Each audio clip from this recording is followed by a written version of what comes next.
अनेक वरिष्ठ महानुभाव आदरणीय सदस्यों ने अपने विचार व्यक्त किए हैं।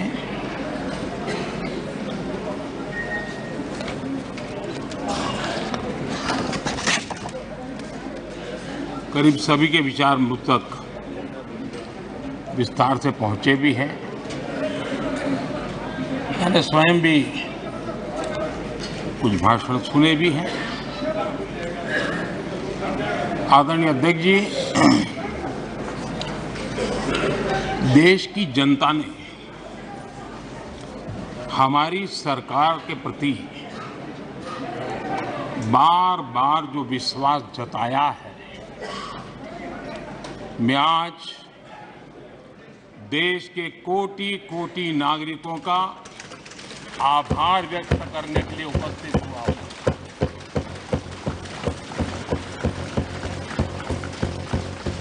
और अध्यक्ष जी कहते हैं भगवान बहुत दयालु है और भगवान की मर्जी होती है कि वो किसी न किसी के माध्यम से अपनी इच्छा की पूर्ति करता है, किसी न किसी को माध्यम बनाता है।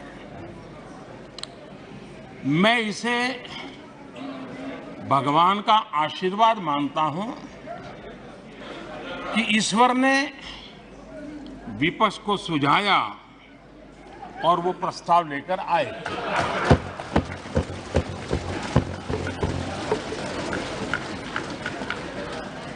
दो 2018 में भी ये ईश्वर का ही आदेश था, जब विपक्ष के मेरे साथी अविश्वास प्रस्ताव लेकर के आए थे। उस समय भी मैंने कहा था कि अविश्वास प्रस्ताव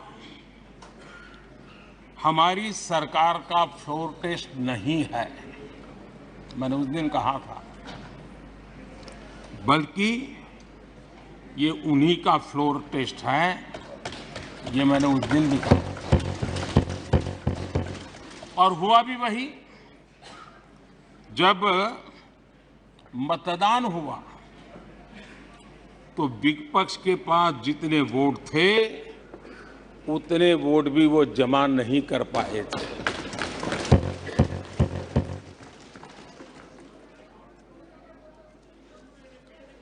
और इतना ही नहीं,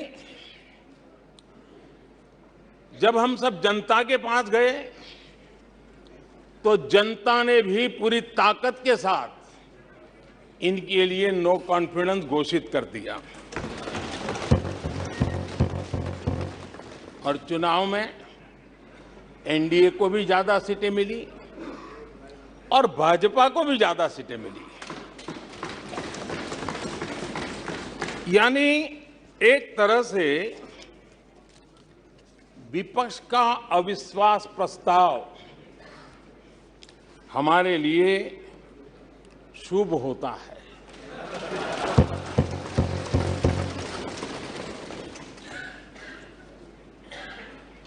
और मैं आज देख रहा हूं कि आपने तय कर लिया है कि एनडीए और बीजेपी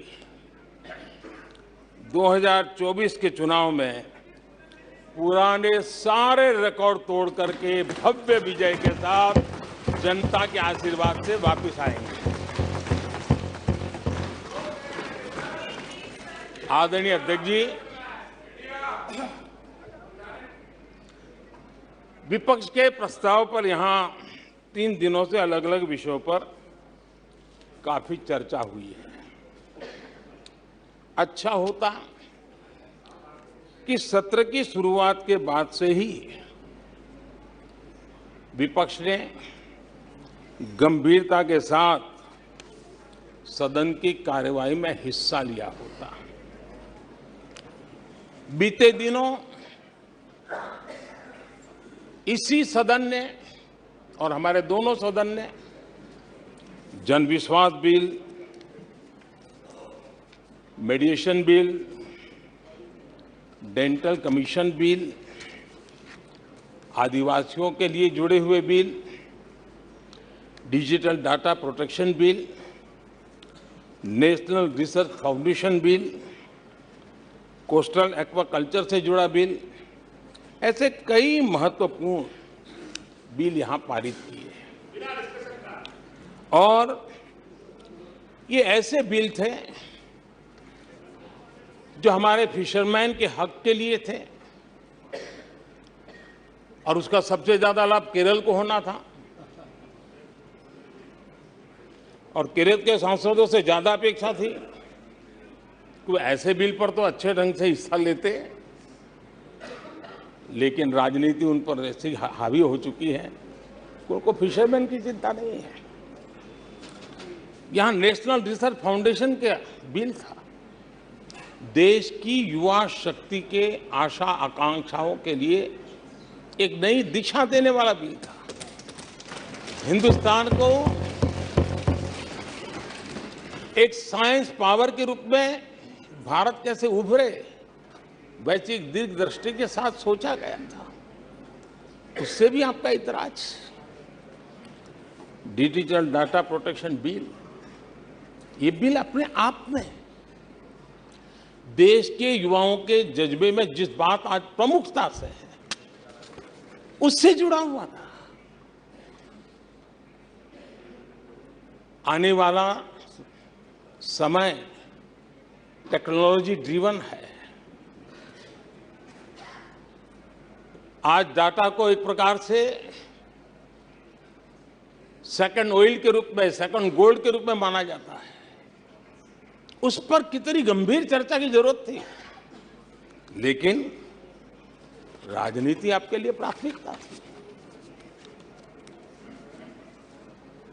कई ऐसे बिल थे जो गांव के लिए, गरीब के लिए, दलित के लिए, पिछड़ों के लिए, आदिवासी के लिए, उनके कल्याण की चर्चा करने के लिए थे, उनके भविष्य के साथ जुड़े हुए थे।